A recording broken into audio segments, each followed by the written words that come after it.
Uf, que el Señor les bendiga, hermanas, hermanos, a todos los visitantes de mi canal. Esta semana hemos estudiado Génesis, partimos estudiando Génesis, que es la primera introducción a la Biblia en realidad.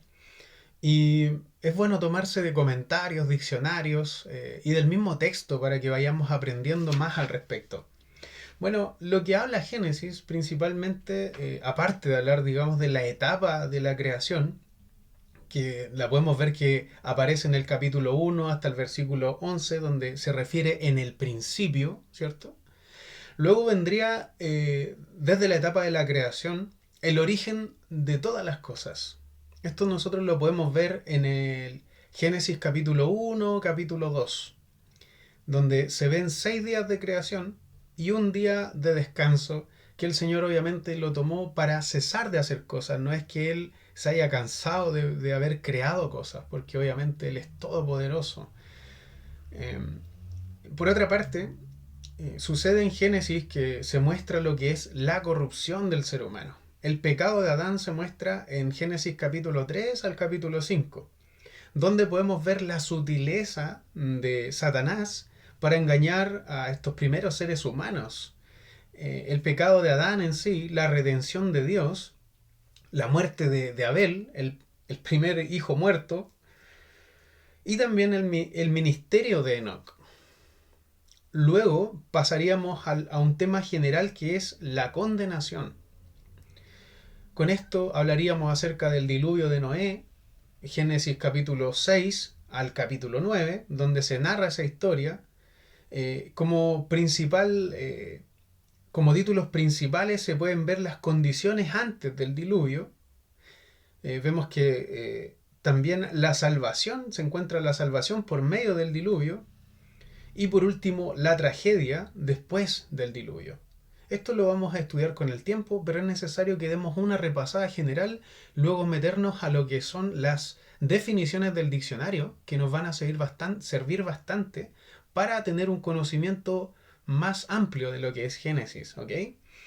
Por lo tanto, se puede ver desde Génesis capítulo 10 al verso 11 la etapa de la confusión, gracias a lo que es la Torre de Babel, la construcción de la Torre de Babel y el propósito de los seres humanos para crear este gran edificio.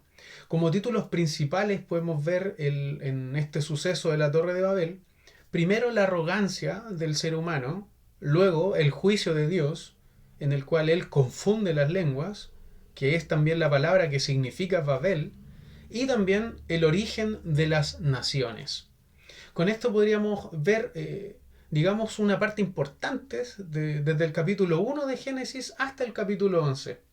Luego vendrían otros periodos que yo me quisiera enfocar ya, digamos, en lo que es el libro de Génesis en sí, para presentar lo que es la autoría, la estructura y el esquema, la historia primitiva, la narrativa patriarcal y la historia de José, que es el personaje que más se parece a Jesucristo en el Antiguo Testamento, el estilo y el género literario, el mensaje que entrega Génesis y también las conexiones al Nuevo Testamento.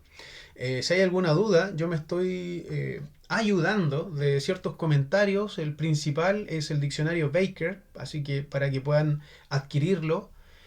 No vendo libros, no estoy vendiendo libros, pero les puede servir mucho para salir de dudas. Como le decía a una amiga esta semana, y con esto ya termino para comenzar ya a hablar del tema de la autoría, eh, le decía a ella que podemos leer una definición diaria del libro de un diccionario. Poner la alarma, ya sea poner la alarma, anotar en un calendario y decir, hoy día no he leído ninguna definición del calendario. Entonces voy a tomarme el tiempo en vez de ir a Facebook, a YouTube, bueno, obviamente a visitar mi canal, pero en vez de ir a ver videos que no nos edifican, a ver quizás memes, cosas así que vemos en Facebook, cómo pelean y todo el tema, vayamos a un diccionario, leamos una definición y esa nos va a servir para ampliar nuestro conocimiento y también para que vayamos aplicando más de la palabra del Señor. Bien, paramos entonces de dar consejos y nos referimos al libro de Génesis que habla acerca de los orígenes, ¿cierto?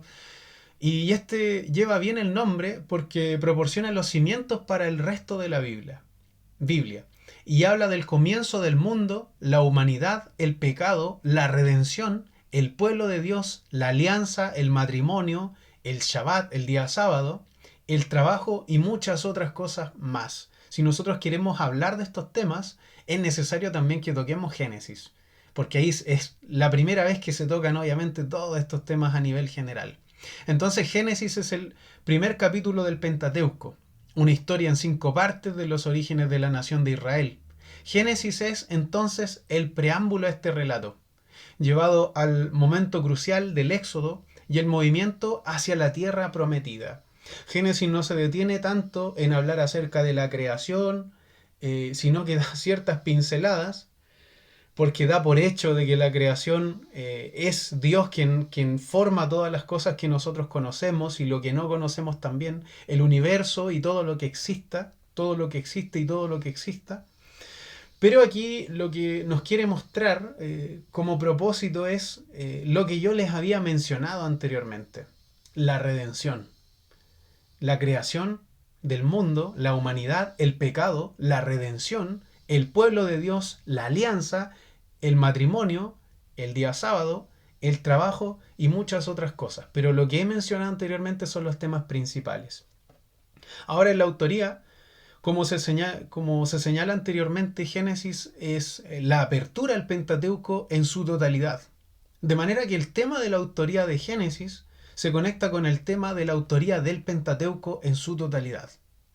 Vale decir, Génesis y todo el Pentateuco es anónimo, aunque se dice que Moisés escribió ciertas tradiciones que se incluyeron en el Pentateuco. ¿Dónde podemos ver esto nosotros? Por ejemplo, en Éxodo capítulo 17, verso 14, continuando con el mismo libro de Éxodo 24, verso 4, Éxodo 34, 27, y luego nos saltaríamos al libro de Números. Números 33, verso 2, Deuteronomio 31, verso 22, donde podemos ver que hay ciertas tradiciones que se incluyeron, claro, tradiciones que se incluyeron en el Pentateuco. Ahora, posteriormente a la tradición, que habla directamente de la ley de Moisés, Josué, por ejemplo, capítulo 1, verso 7 al 8, o el libro de Moisés, segunda de Crónicas 25:4, o Esdras 6, capítulo 6, verso 18, Nehemías 13 o verso 1, en donde vemos que el Antiguo Testamento menciona directamente libro de Moisés. Aunque no es certero si se refiere a todo el Pentateuco o solo a porciones de este que fueron asociadas con Moisés, los escritores del Nuevo Testamento, al igual que nuestro mismo Maestro, el Señor Jesucristo, hablan del Pentateuco en conexión a Moisés. ¿Dónde vemos nosotros como ejemplo? Mateo capítulo 19, verso 7, Mateo capítulo 22, verso 24, Marcos capítulo 7, verso 10, Marcos capítulo 12, verso 26, Juan capítulo 1, verso 17, capítulo 5, verso 46 y capítulo 7, verso 23. Con esto nosotros vemos que Jesús también le da ese reconocimiento a Moisés. Me salí del comentario para expresar esto, que Jesús habla del Pentateuco, pero también el Antiguo Testamento menciona a Moisés. Y esto es algo que nos sirve mucho porque en la antigüedad los libros no estaban titulados, sino hasta el siglo, aproximadamente hasta el siglo XIII, siglo XIV, comenzaron recién a firmarse los libros. ¿Okay? Antes no existía eso de este libro lo escribió tal persona y esta es mi firma, sino que eso fue con el tiempo, digamos, con el tiempo se fue aplicando eso a cada obra que se escribía. ¿Ok? Entonces el tema del rol de Moisés en la escritura del Pentateuco es más complejo. Sin embargo, y por ejemplo, hay indicaciones de que Génesis fue actualizado bastante después de la muerte de Moisés. Y es cierto, no vamos a rasgar nuestras vestiduras por eso.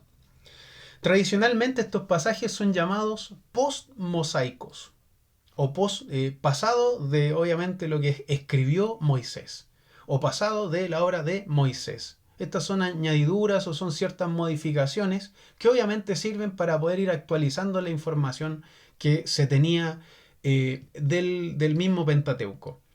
Y esto es porque contiene información que solo podía estar disponible tras la muerte de Moisés. Por ejemplo, si vamos a Deuteronomio capítulo 34, habla de la muerte y del entierro de Moisés. Ahí se ve directamente que Moisés muere, entonces, pero la historia continúa.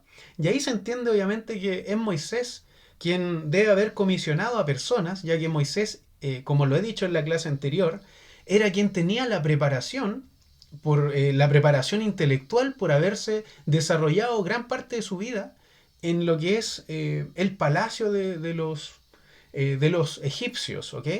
Por lo tanto, tuvo una educación importante, conoció los materiales, conoció el sistema de escrituras.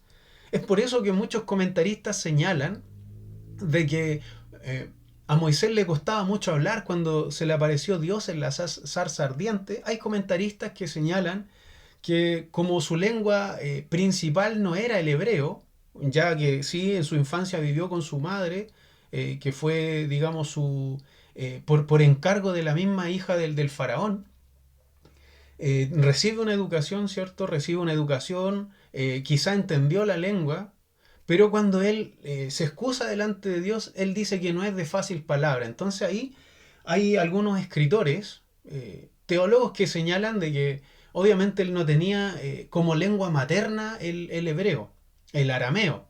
Entonces, ¿qué es lo que él dice entonces? Es que le costaba mucho hablar y otros dicen que era tartamudo. Bueno, estas son teorías, pero lo cierto es que él comienza a excusarse también por motivos de falta de fe, porque le era difícil hacer esta tarea él solo también. Se le veía muy complicado. Entonces, es complejo el tema de Moisés, pero sí se ve que en Deuteronomio 34 se habla de la muerte y del entierro de Moisés. ¿Ok? Aparentemente, tanto tiempo ha pasado desde su muerte que el escritor puede decir, en el verso 6 del capítulo 34, dice lo siguiente: hasta la fecha nadie sabe dónde está su tumba. Ahora, el escritor establece desde entonces que ningún profeta como Moisés ha surgido en Israel. Eso lo podemos ver en el versículo 10, lo que también hace suponer que ha pasado un lapso considerable. Otros ejemplos incluyen Génesis capítulo 11, verso 31, donde se refiere al hogar de Abraham como Ur de los Caldeos. Aunque Ur era una ciudad muy antigua, los caldeos eran una tribu de habla aramea que solo ocuparon Ur mucho tiempo después de Moisés. Ahora, igualmente, en Génesis 14:14 se menciona una ciudad con el nombre de Dan.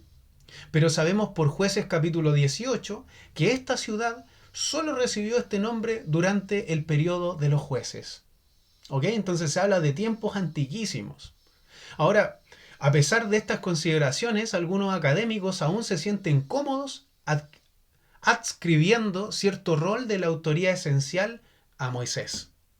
Ahora, para la fecha, para la teoría alternativa y principal de ya sea autoría, fecha de escritura de este Génesis, es importante que vayamos y busquemos definiciones, busquemos argumentos sobre la hipótesis documental que se refiere directamente al Pentateuco, porque hay hipótesis documentales para otros libros también. Pero en este caso sería para Pentateuco, para saber obviamente más teorías alternativas principales para la autoría y fecha de la escritura del libro de Génesis.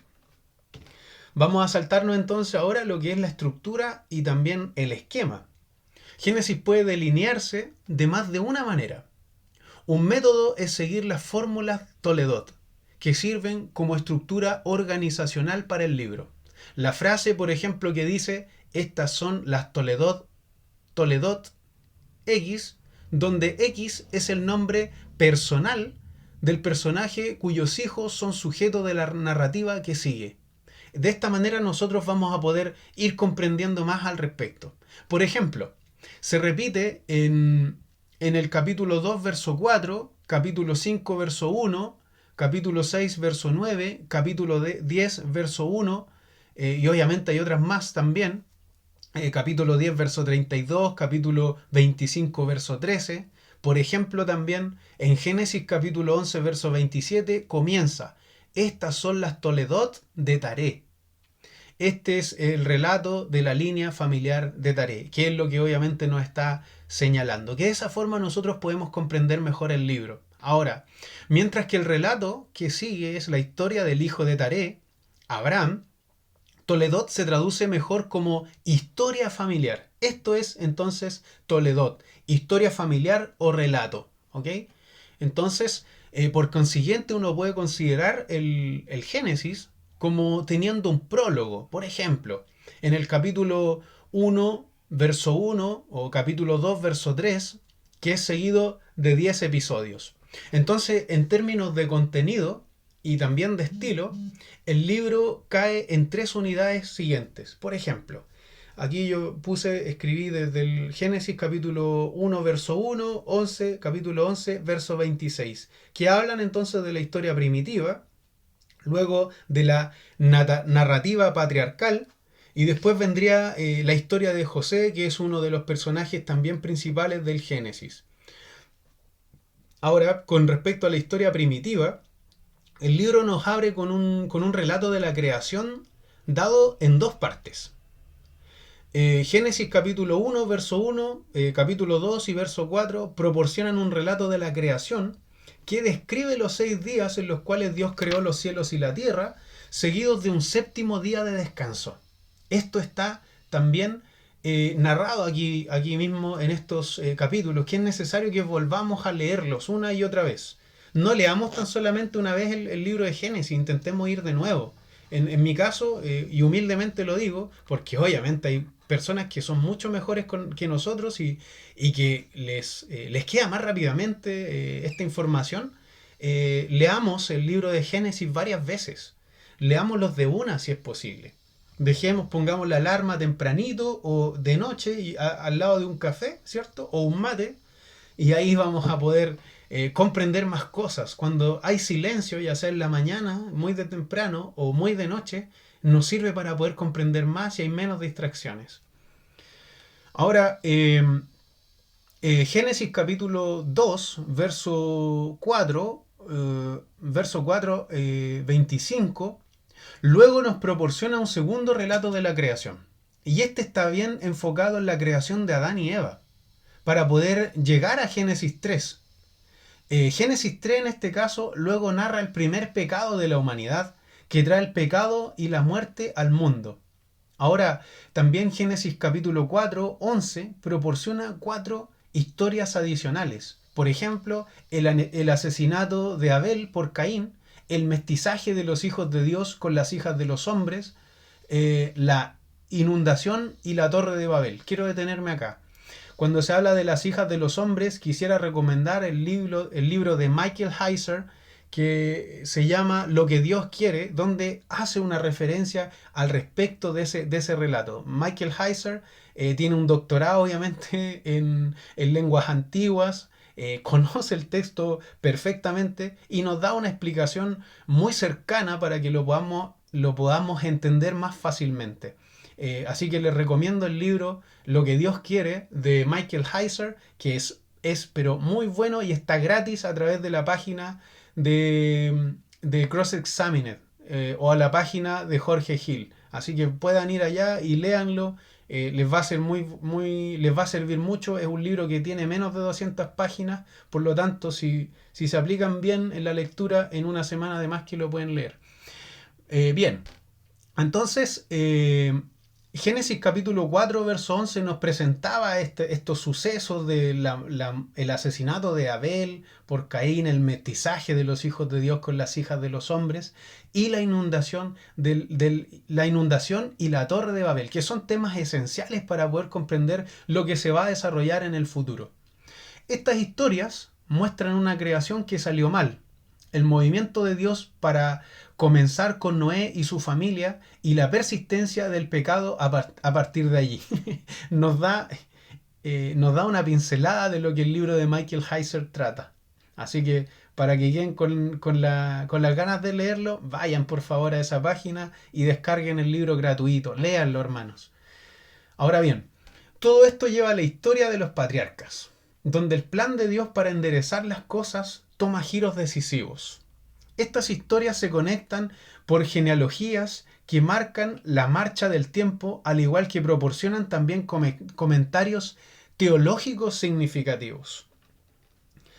Si saltamos nosotros a lo que es la narrativa patriarcal, desde Génesis capítulo 11, verso 27, hasta el capítulo 36, verso 43, nos vamos a encontrar que la sección general del libro de Génesis gira su atención hacia los patriarcas, llamados así porque son los padres de la nación de Israel, ¿ok? Entonces, el estilo del libro cambia en ese punto.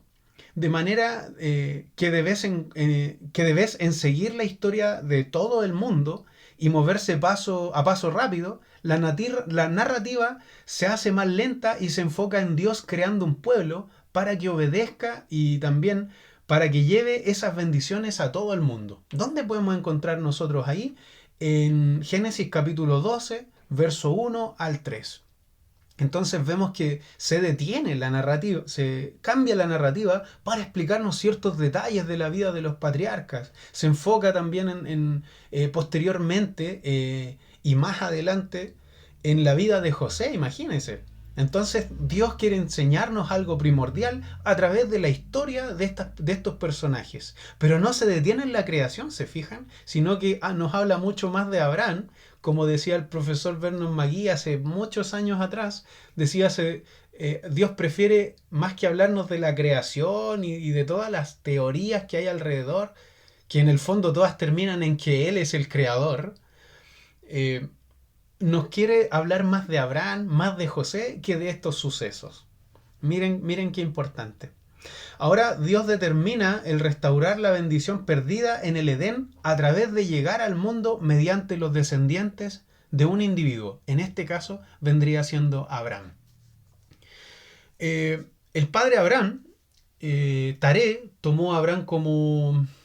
Taré tomó a Abraham, entre paréntesis, como Abraham era conocido en ese entonces. La esposa de Abraham se llamaba Sarai y su nombre después fue cambiado a Sara. Y el nieto de Taré, Lot, y que él dejó Ur para asentarse en Harán, al norte de Mesopotamia. No se dan explicaciones del por qué hacen este tipo de movimientos, pero mientras están sentados en Harán, Dios ordena a Abraham dejar Ur de Mesopotamia y viajar a Canaán. Entonces, en este caso, Dios promete que Él lo convertirá en una gran nación. Ya estaba bastante viejo Abraham, pero sin embargo Él igual obedece. Como cuando nosotros, me he detenido acá, cuando nosotros vamos al libro de Hebreos, es por qué, vemos el por qué, Hebreos 11, porque Él se constituye en el Padre de la fe. Bien, entonces, entre paréntesis, que implica la tierra también, cuando se dice que se va a convertir en una gran nación, implica la tierra y también muchos descendientes. Y que será bendecido y será una bendición para todas las naciones. ¿Dónde sale eso? Génesis capítulo 12, verso 1 al 3. Ahora, esa bendición requiere que Abraham y Sara tengan hijos. Y esto establece que en gran parte del drama de su historia, con frecuencia Abraham reacciona con miedo y no con fe. Pero al final de su historia tiene una confianza sólida en la habilidad de Dios para cuidar de él y cumplir todas sus promesas. Lo vemos en Génesis 22, por ejemplo. En este caso, Isaac, no Ismael, el hijo de Abraham con la sirvienta Sara, Agar, que ella era la sirvienta egipcia de Sara. Esto sale en el Génesis 16. Es el conducto de las promesas a generaciones futuras. Miren qué importante. Incluso ahí Isaac no es un personaje ampliamente desarrollado en el libro de Génesis, aunque su casi sacrificio de Génesis 22, vemos que ciertamente es un tema de gran interés. ¿Por qué nos importa eso? Me he detenido en el relato. ¿Por qué nos importa eso? Para poder ver la fe ya después más madura de Abraham. Ver una fe más madura. Digamos, un conocimiento más mayor de su Dios. Pero que también tuvo que pasar por ciertas situaciones, así como también nosotros vivimos situaciones difíciles para poder llegar a ese conocimiento de Dios, ya no al teórico, ¿cierto? Que es lo que estamos aprendiendo ahora, sino que es un conocimiento de la vida, del acto, ¿cierto? Un conocimiento empírico a través de la experiencia. Ok, ciertamente es un tema de gran interés. Ahora, el episodio de su vida que recibe mayor atención es su cortejo con Rebeca. Aquí vemos nosotros el casamiento de ellos y cómo obviamente él conoce a su esposa. Había sido un matrimonio preparado como lo era en la antigüedad y como todavía en algunos lugares del Medio Oriente todavía se practica a un nivel más abusivo, digámoslo así. Génesis capítulo 24 aparece este relato. Y allí el foco principalmente es en ella. Vemos que los focos van cambiando. Ahora el relato de la vida de Isaac da un paso a un relato de su hijo Jacob.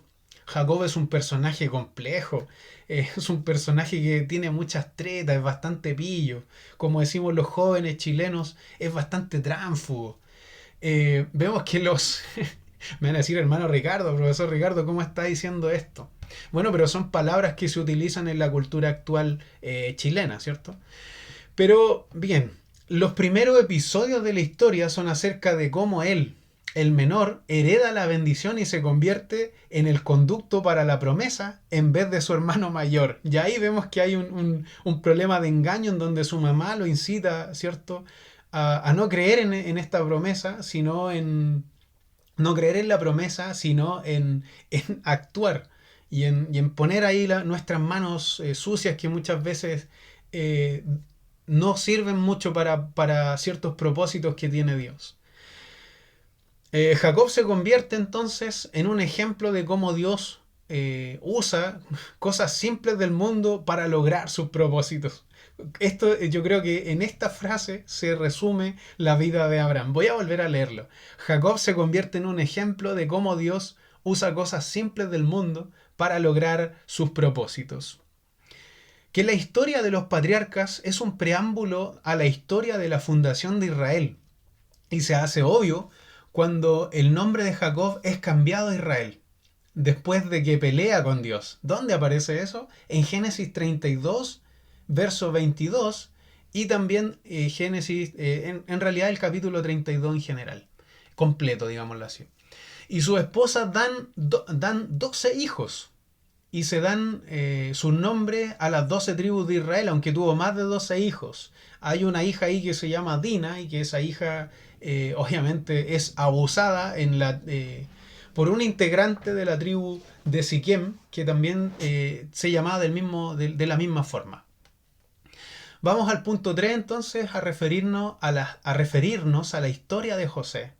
Génesis capítulo 37 al capítulo 50. Aquí hay un gran espacio que se refiere a la vida de este gran hombre de Dios. La tercera sección de Génesis se enfoca en los 12 hijos de Jacob y en particular José. Un tema principal parece ser la providencia, preservación por parte de Dios de la familia de la promesa. Pero también se ve la historia de él para explicar esto específicamente. En el contexto de una hambruna devastadora, ¿cierto? Que son los 7 años de abundancia y los 7 años de escasez. Ahora el mismo José expresa el tema de esta sección al final de su narrativa. Después de que él muere su padre y sus hermanos, ahora se pregunta si él buscará venganza contra ellos, si él, siendo el brazo derecho del faraón, se va a vengar de lo que le hicieron sus hermanos. Pero él lo que hace es tranquilizarlos con su declaración de que si bien ellos habían tenido la intención de dañarlos con sus acciones, pero él sabe que Dios ha usado esas malas acciones para el bien, para la salvación de la familia de Dios. Miren qué importante. Génesis 50, verso 19 al 20. Y sí, es que ellos habrían querido deshacerse de él, pero Dios había usado sus celos para llevar a José a Egipto. La esposa de su dueño había querido inculparlo de violación. Esta es la esposa de Potifar. Pero Dios había usado esa falsa acusación para hacerlo llevar a la cárcel, donde conoce a dos de los principales consejos a los dos de los principales consejeros del faraón.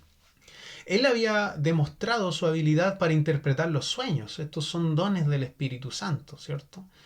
Pero son dones que todavía no se van a revelar hasta no se nos va a dar, digamos, como hoy se entiende, desde el libro de los Hechos, donde nosotros podemos ver esas manifestaciones espirituales. Pero aquí ya vemos que hay un vínculo estrecho de, de José con su Dios, con este Dios poderoso que lo llevó por estos lugares difíciles y que lo supo salvar y también preservar a su familia. Él le había demostrado su habilidad para interpretar sueños, de manera que él cooperó, el copero en jefe es devuelto a su posición de influencia a través de la interpretación de este sueño. Y él puede aconsejar al propio faraón para que recurra a José, para interpretar sus perturbadores sueños. Estos sueños han permitido al faraón, con ayuda de José, prepararse para la hambruna que vendrá. José se ha alzado en gran relevancia en Egipto, así que cuando llega la hambruna, él está en posición de ayudar a su familia y la promesa puede continuar a la siguiente generación. Entre otros temas secundarios, pero importantes de la narrativa de José, está la creciente relevancia de Judá y la reducción de importancia de Rubén. El pecado de Rubén también sale en esos capítulos. Judá, al comienzo, es retratado como egoísta, Génesis 38, pero para finales de la historia, él está dispuesto a sacrificarse por el bien de su padre y también de su familia. Vemos que su actitud cambia. ¿Dónde podemos ver esto? En el relato de Génesis capítulo 44, verso 18 al 34. Esta historia demuestra así porque los descendientes de Judá tienen dominio sobre los descendientes del primogénito Rubén, posteriormente en la historia de Israel. Lo que quiere hacer entonces el relato con estas palabras que he mencionado es explicar el porqué. El por qué Rubén obviamente pierde su posición. También la historia de José relata cómo Israel llegó a Egipto, y esto prepara para los eventos del libro de Éxodo. Vamos a pasar a la siguiente. Vamos a ver lo que es el estilo y también el género. Génesis, con respecto al estilo de este libro, Génesis está escrito en prosa hebrea de alto estilo literario. Se necesita mucha sapiencia, ¿cierto? Mucha inteligencia y también alto conocimiento para poder interpretar y conocer el texto en sí y también la cultura. Las palabras son elegidas cuidadosamente no solo para comunicar el mensaje del libro, sino también para atraer el interés y la atención de los lectores. Entonces se utilizan ciertas técnicas para poder a nosotros atraernos. Ahora, con respecto al género, Génesis es un relato del origen del cosmos, de la humanidad y del pueblo de Dios. Y por ende es apropiado referirse al libro como un trabajo de historia. Por supuesto, hay más de un tipo de historia. A veces las historias se enfocan en guerras y otras en economía y otras veces en política.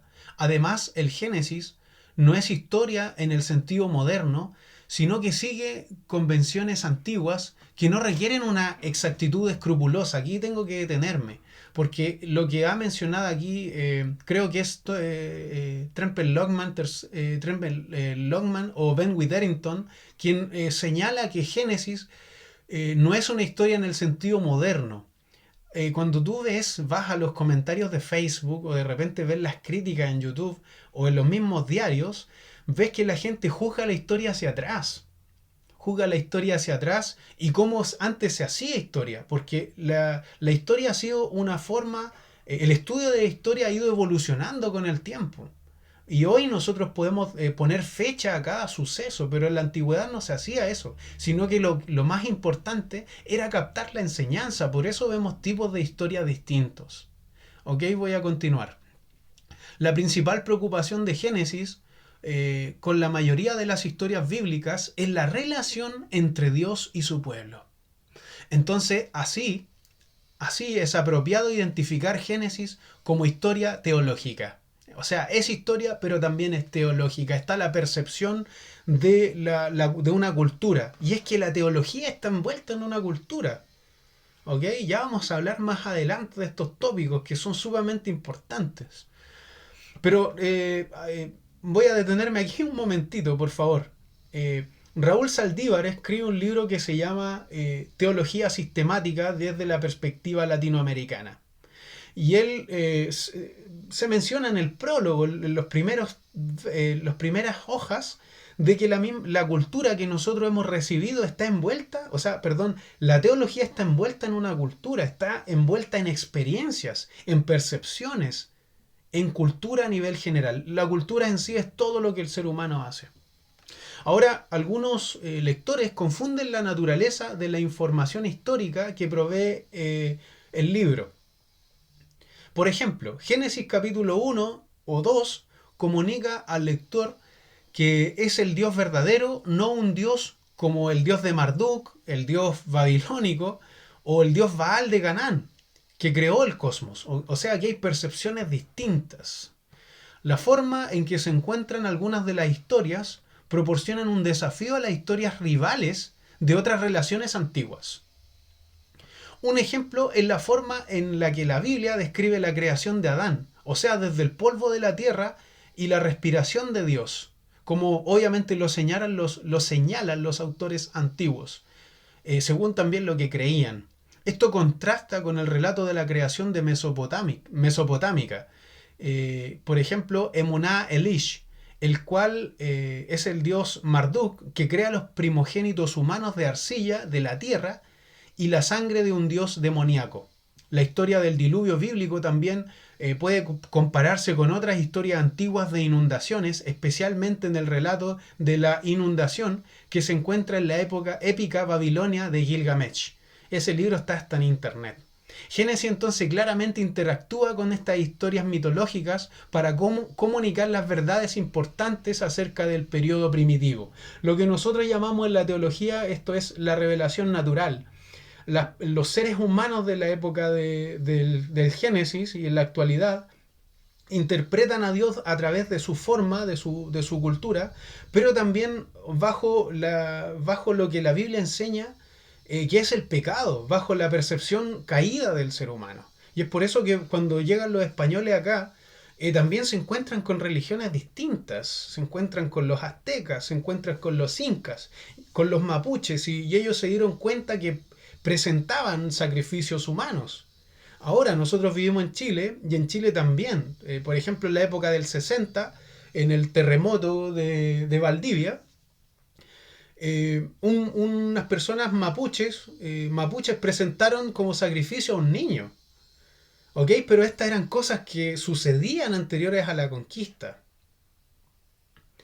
Y también nosotros vemos que la historia del diluvio bíblico se compara con muchas otras historias a lo largo de todo el mundo. Aquí en Chile, por ejemplo, en la antigüedad se hablaba de Tentén Bilú y Caicay Bilú.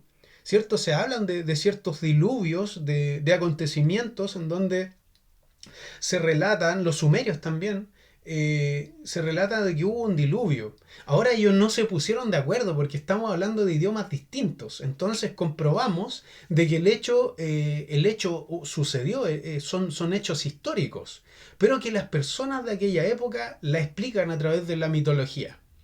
¿Ok? A través de lo que es la teología natural. Vayamos introduciéndonos en lo que es la teología natural, que son las percepciones teológicas o los discursos de la gente acerca de Dios, pero que pertenecen a otras culturas distintas y que están obviamente en donde su entendimiento vemos que ha sido degradado por causa del pecado. Ok, entonces Génesis se ve que claramente interactúa con tales historias mitológicas para comunicar verdades importantes acerca del periodo primitivo. Espero no latearles, si quieren pueden poner pause y seguir más adelante, o si quieren obviamente en otra ocasión seguir viendo el video. Pero yo le insto a que siga adelante, le insto a que siga adelante porque este conocimiento toma tiempo. se necesita escuchar, se necesita ver también y se necesita reflexionar. Es por eso que es bueno darle una visión general como aquella persona que mira el texto con binoculares y después irlo mirando con microscopios. ¿Se ve? ¿Se entiende, cierto? Y esa es la forma en la cual debemos entenderla. Primero lo vamos a explicar de manera general y después vamos comprendiendo la interpretación, la enseñanza de cada uno de estos testimonios que son narrados en Génesis. Ahora el mensaje del libro de Génesis es rico y complejo y presenta un profundo mensaje concerniente a Dios y también a su relación con la de los seres humanos. En este breve artículo, obviamente nosotros no podemos hacer justicia a la profundidad y la importancia del libro de Génesis, pero se puede señalar lo que es tal vez el tema más importante, que es la bendición de Dios. El tema más importante es entonces la bendición de Dios. Ahora, Génesis 1 y 2 enseña que Dios creó a Adán y a Eva y los bendijo. Tenía todo lo que necesitaban en el jardín del Edén. Los primeros sacerdotes, los primeros que no solamente tienen una relación de Dios con Dios como la tenemos nosotros, sino que ellos podían ver a Dios, estaban con ellos. Entonces ambos disfrutaban de la relación perfectamente armónica con Dios y entre ellos y no necesitaban nada. Entonces, luego Génesis 3 explica cómo esta existencia bendita fue interrumpida, eligiendo rebelarse contra Dios. Adán y Eva entonces rompieron su relación con Dios y como consecuencia entre ellos también se rompió algo. Entonces fueron expulsados del jardín del Edén. Incluso en medio de este juicio, sin embargo, Dios comenzó el trabajo de restaurar la bendición a sus criaturas humanas. ¿Dónde se puede ver eso? Génesis capítulo 3, verso 15, donde ya se ve la profecía mesiánica. Así que entonces comienza el implacable trabajo de Dios para traer la restauración a su pueblo. Ahora hay conexiones con el Nuevo Testamento. Hay conexiones con el Nuevo Testamento y esto es importante. Génesis son los cimientos no solo del Pentateuco y no solo del Antiguo Testamento, sino de toda la Biblia. La historia que comienza con la creación y caída es seguida por la historia de redención que continúa en el Nuevo Testamento. Si no entendemos Génesis, no vamos a poder comprender el mensaje de Jesucristo, no lo vamos a poder entender. Entonces, como quien con su muerte y resurrección sirve para restaurar la bendición de Dios y su pueblo. De esta manera nosotros debemos predicar Génesis siempre de la forma cristocéntrica, siempre sacando la enseñanza que quiere darnos el Señor a través de estos sucesos. La restauración completa de la relación espera la consumación de la historia de la Nueva Jerusalén. ¿Dónde se ve eso? Ya en Apocalipsis, al final de la Biblia, que es descrita en un lenguaje que nos dice que el cielo es una restauración y más también de las condiciones disfrutadas por Adán y Eva en el jardín del Edén. ¿Dónde podemos ver nosotros? Como les había mencionado anteriormente, en Apocalipsis, capítulo 21-22, específicamente en el capítulo 22 de Apocalipsis. De las muchas citas y alusiones al Génesis encontradas en el Nuevo Testamento, solo algunos ejemplos representativos pueden describirse aquí. Pablo apunta a la promesa abrámica de la semilla en el libro de Génesis capítulo 12, verso 1 al 3, y que proclama que Jesús es esa semilla. Gálatas capítulo 3, verso 15 y 16. Esta declaración es sorprendente a la luz de la clara comprensión del Antiguo Testamento que están en los múltiples descendientes de Abraham que constituyen a Israel. Ahora, esto está en Génesis capítulo 15, verso 15. Pablo habla también, habría sabido esto, pero él reconoce a Jesús como el último descendiente de Abraham, y que cualquiera que pertenezca a Jesús, ya sea judío o que también sea gentil, es también un participante de la promesa abrámica. Gálatas capítulo 3, verso 29. En ti serán benditas todas las naciones de la tierra. Ahora un segundo ejemplo proviene de la forma en que el autor de Hebreos cita la tradición de Melquisedec. Quiero retroceder un poco porque Gálatas no recuerdo si dice en ti serán benditas todas las naciones de la tierra, repitiendo la promesa que le hace Dios a Abraham. Pero por favor busque Gálatas capítulo 3, verso 29. Si me he equivocado, por favor, corríjanme para que estemos todos en lo correcto. ¿Ok? Yo aprendo mucho también, mucho con sus comentarios. Un segundo ejemplo proviene de la forma en que el autor de Hebreos cita la tradición de Melquisedec. Esto es algo muy importante. Génesis capítulo 14, verso 17 al 20. En Génesis, Melquisedec es una figura misteriosa que es presentada como el sacerdote rey de Salem, o rey de Salem, Jerusalén, a quien Abraham reconoce como un compañero adorador del Dios verdadero.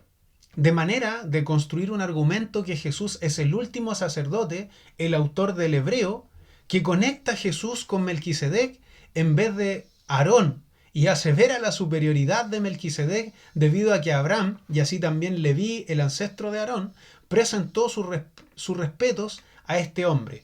¿Dónde se ve explicado esto que he comentado? Bueno, en el libro de Hebreos capítulo 7, verso 1 al 11, que nos da un repaso por casi todo el Antiguo Testamento, pero las cosas esenciales que se refieren al Mesías. Ahora un ejemplo final proviene de la narrativa de José.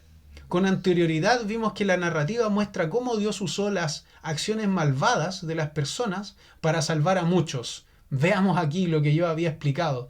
En esto la narrativa de José anticipa la muerte de Cristo, quien fue clavado en la cruz por las manos de los malvados. Pero Dios usó esas mismas acciones para lograr una salvación mucho mayor de la que logró a través de José. Miren qué importante, y con esto ya estamos terminando en esta presentación. Espero que les haya servido, que les haya gustado. Por favor, retrocedan y vuelvan a verlo. Si hay algún error en lo que he dicho, por favor, corríjanme. Así aprendemos todos juntos y vamos creciendo. Que ese es el deseo mío de todo esto. Se han encontrado, ha habido hallazgos arqueológicos en este último tiempo y desde hace bastante tiempo atrás, en donde se han encontrado inscripciones cuneiformes de la epopeya de Gilgamesh, que contiene una narrativa de la inundación similar a la que aparece en Génesis. Y hay muchos otros hechos que son similares. De hecho, y valga la redundancia, hay un documental que quisiera recomendar, creo que se llama Éxodo, que es de un arqueólogo que está buscando hechos científicos o hechos comprobables acerca del libro de Génesis. Ya hay bastantes respuestas ahí.